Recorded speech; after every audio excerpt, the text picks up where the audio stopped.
Lamine Yamal et Nico Williams, la guerre secrète pour le titre de meilleur jeune joueur. Lamine Yamal et Nico Williams, deux des jeunes talents les plus prometteurs du football européen, seraient secrètement en compétition pour un titre qui pourrait transformer leur carrière, mais pas de manière ordinaire. Bien que les deux aient des parcours distincts, un élément les lie, la guerre silencieuse pour être reconnu comme le meilleur jeune joueur de leur génération. Lamine Yamal, prodige de 16 ans au FC Barcelone, fait tourner les têtes avec son incroyable technique et sa maturité sur le terrain, et ses performances impressionnent même les plus grands noms du football. De l'autre côté, Nico Williams, à 21 ans, est déjà considéré comme l'un des joueurs les plus explosifs de l'Athletic Bilbao, avec des performances qui le propulsent vers la scène internationale. Leur ascension fulgurante les place dans la même ligue, et les médias et fans commencent à les comparer, à se demander qui régnera sur la scène du football mondial dans les années à venir. Mais derrière cette rivalité apparente, une bataille bien plus complexe se déroule dans l'ombre. Selon des sources proches des deux joueurs, leurs agents, conseillers et même certains influenceurs du monde du football auraient commencé à jouer un rôle bien plus important que prévu. Lamine Yamal et Nico Williams ne se contentent pas de se battre sur le terrain. Ils mènent une guerre psychologique en coulisses, chacun tentant de prendre l'avantage dans cette course à la gloire. Les tensions sont montées de manière significative lors d'un match amical entre leurs équipes respectives, le FC Barcelone et l'Athletic Bilbao, un événement qui, bien qu'amical, s'est vite transformé en un véritable duel entre les deux prodiges. Le match, largement suivi par des millions de spectateurs en ligne, ne comptait pas pour des points mais est devenu un symbole de cette rivalité grandissante. Cependant, ce qui est vraiment intéressant, c'est ce qui s'est passé pendant le match.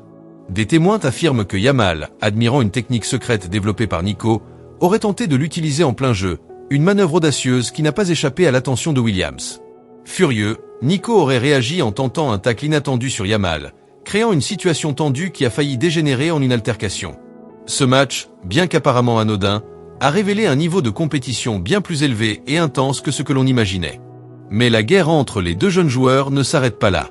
Il semble que leurs agents respectifs jouent un rôle clé dans cette rivalité secrète, cherchant à manipuler les circonstances en leur faveur. Les rumeurs sont nombreuses. L'agent de Yamal aurait proposé à Nico de rejoindre le FC Barcelone pour perturber ses plans avec Bilbao, tandis que celui de Williams aurait cherché à déstabiliser l'image de Yamal dans les médias, en insinuant qu'il était trop jeune et fragile pour supporter la pression des grandes compétitions. Les deux joueurs se battent non seulement pour le titre de Golden Boy, mais aussi pour obtenir l'admiration de leur père et des clubs les plus prestigieux d'Europe.